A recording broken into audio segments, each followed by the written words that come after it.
Perkenalkan, nama saya Indah Dwi Tamanurung, NIM 1120002. Saya dari PUK 15 Laboratorium Geoinformasi. Jadi di sini saya akan menjelaskan terkait dengan tutorial DIPS untuk menganalisis lipatan. Jadi langkah pertama yang kita lakukan adalah untuk mengubah DIP dan DIP direction ini. Kita pilih project setting dan kita ubah menjadi strike right DIP. Nah, setelah itu data yang telah diberikan dari laboratorium itu ada baiknya kita ubah terlebih dahulu atau kita masukkan ke dalam Excel seperti ini untuk memudahkan kita, dan kita copy dan terus kita paste ke dalam DIPS-nya. Nah, setelah seperti ini kita pilih bagian contour presetnya dan akan muncul penampakan seperti ini. Jadi lingkar ini merupakan shape lipatan dari lipatan yang akan kita olah datanya. Terus kita pilih add user plane. Terus kita klik di bagian tengahnya seperti ini. Nah, kita beri label shape lipatan 1. Lipatan 1. Oke. Akan muncul penampakan seperti ini. Kemudian kita sama di bagian ini juga kita tambahkan add user plane di bagian tengahnya. Nah, kita berlabel sayap lipatan 2. Oke. Setelah seperti ini, maka kita akan memunculkan bidang bantu, yang mana bidang bantu itu kita dapatkan dari perpotongan antara sayap lipatan 1 dan sayap lipatan 2. Itu caranya sama, kita klik add user plane dan kita klik di bagian tengahnya ini. Nah, di bagian ini, oke, kita beri label bidang bantu atau kita singkat aja BB. Oke, setelah seperti ini, kemudian kita akan masuk ke tahap overlay DIPS-nya. Tapi sebelum kita mengoverlay DIPS-nya, itu kita ubah dulu proyeksi yang ada di pojok kanan bawah ini. Itu kita ubah menjadi trend dan plunge. Nah, setelah seperti ini, kemudian kita arahkan kursornya di sebelah perpotongan antara sayap lipatan 1 dan sayap lipatan 2 ataupun di bidang bantunya itu. Kemudian kita lihat nilai hinge plunge-nya. Nah, di sini bisa kita lihat kita ada 257. Di bagian pojok ini nanti itu bernilai 25752. Nah, setelah itu kita pilih menu view, kita pilih style and overlay, kita centang show grid overlay-nya, kita pilih custom, dan kita langsung aja kita isi 257, trennya 257 dan pas-nya tadi 52. Nah, setelah itu kita klik OK. Maka akan muncul penampakan StereoNet seperti ini. Nah, karena udah terlihat overlay-nya, maka selanjutnya kita akan membuat sigma 1, 2, dan 3. Jadi di sini kita terlebih dahulu membuat sigma 3-nya, di mana untuk mendapatkan sigma 3 ini bisa kita dapatkan dari perpotongan antara sayap lipatan 1 dengan sayap lipatan 2 ini. Jadi kira-kira akan berada di bagian sininya. Kemungkinan berada di sini. Langsung aja kita pilih tools, kita klik text, dan kita tentuin titiknya di mana. Kira-kira di sini. Nah, kemudian kita beri tanda sigma 3 atau T3. Terus OK. Selanjutnya kita menentukan sigma 2-nya. Nah, untuk sigma 2 ini itu bisa didapat melalui perpotongan antara sayap lipatan 2 dengan bidang bantunya. Ataupun udah kelihatan kan di sini perpotongannya. Jadi langsung aja kita pilih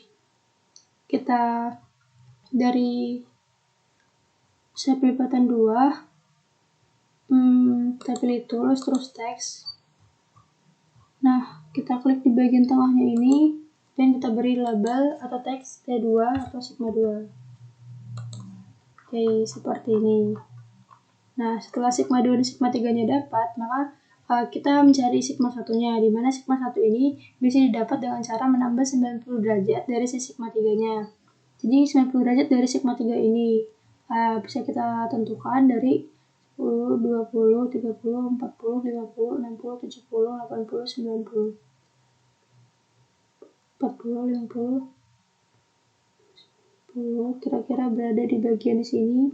Langsung aja kita klik tools, text di bagian ini. Nah, kita pilih, kita bikin case 1 atau sigma 1. Nah, setelah mendapat sigma 1, 2, dan 3, maka kita akan membuat hinge surface dan hinge lainnya. Nah, untuk hinge surface ini sendiri itu merupakan bidang yang memotong antara si sigma 2 atau bidang bantu dengan sigma 3. Jadi, caranya itu sama seperti tadi, yaitu dengan klik add user plane di sini. Sigma 2 dan bidang bantu dengan sigma 3. Nah, kita berusaha untuk membuat, kan di sini kita membuat hinge surface, jadi dia harus memotong antara sigma 2 dengan sigma 3-nya dengan cara ngepasin kayak gini.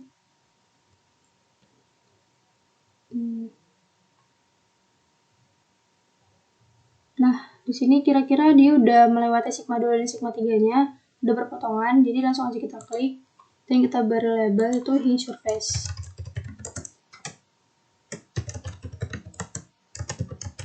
Oke, terus kita klik OK. Nah, untuk membuat hinge lainnya, yaitu garis yang melewati pusat ataupun dari pusat dari standard ini dan juga sigma 2. Jadi kita langsung aja klik menu tools, terus kita pilih line segment. Nah, kemudian kita arahkan kursornya itu ke pusatnya, terus kita tarik melewati si sigma 2-nya ini. Jadi kayak gini.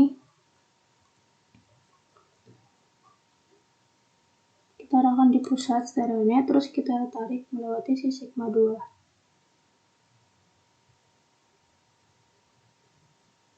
Oke, kira-kira di sini. Oke, terus kita beri teks. Kita beri teks itu hinge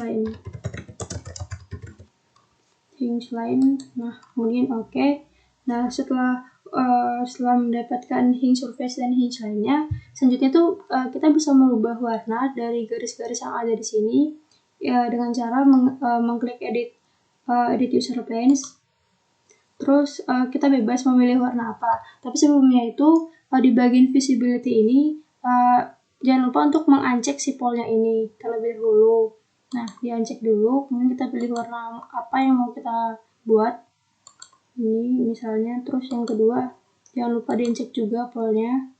Terus pilih warna kuning. Terus yang bagian 3 jangan lupa diancek. Ini. Terus yang 4 jangan lupa diancek juga. Diancek semua ya polnya. Terus saya pilih ini. Nah, kemudian OK. Nah, akan muncul penampakan seperti ini. Nah, setelah udah dapat yang ini, udah merubah warna, kemudian kita bisa merubah tampilannya itu dari yang awalnya itu dia contour preset, itu bisa menjadi menjadi major plane preset. Tinggal kita klik aja.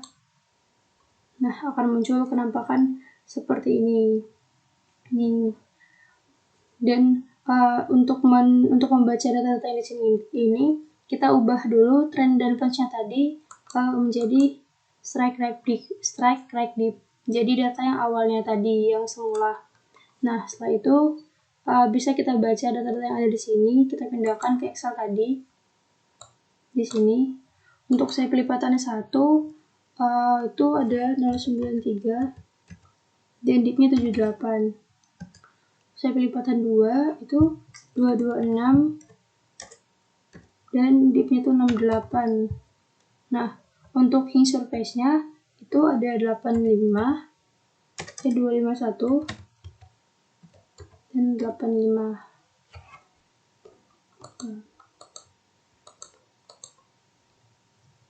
Hinge surface ya 251 dan 85. Nah, setelah itu untuk membaca dari nilai dari hinge line dan sigma 1, 2, dan 3-nya, itu kita ubah terlebih dahulu bagian ininya menjadi trend plunge. Nah, seperti ini. Kemudian kita baca hinge line-nya dengan mengarahkan kursornya itu ke perpotongan ini. Kira-kira di sini 25751. Bisa kita baca di bagian sebelah kanan pojok bawah itu menunjukkan 25751. Jadi langsung aja kita ubah di sini, kita klik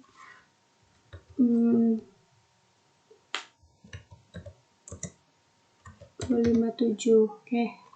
Untuk sigma satunya, untuk sama, kita arahkan kursornya di bagian sini. Tuh bisa kita lihat nilainya 162,03. Oke. Jadi 103, 162. Nah, seperti ini.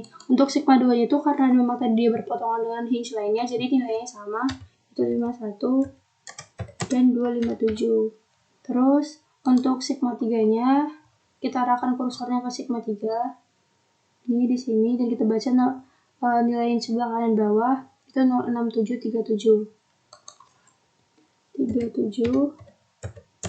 067. Nah, setelah mendapatkan data yang ada di sini, data dari analisis lipatan tersebut, kemudian kita membaca penamaan dari lipatannya itu berdasarkan Flutie 1964 dan Ricard 1971. Jadi yang pertama untuk berdasarkan Flutie 1964, kita lihat di klasifikasinya itu ada di sini. Nah, jadi untuk klasifikasi lipatan menurut Flutie 1964 itu didasarkan pada dip dari hinge surface dan plunge dari hinge lainnya. Nah, untuk dari dip hinge surface-nya kita lihat di sini menunjukkan 85, nilai 85. Jadi 85 itu berada di sini upright fault. Terus untuk plunge dari hinge lainnya itu ada 51. Nah, di mana 51 itu berada di ini moderately plunging fault. Jadi untuk nama lipatan berdasarkan Flutie 1964 itu upright fault, bisa disimpulkan ada upright moderately plunging fault. Jadi langsung aja.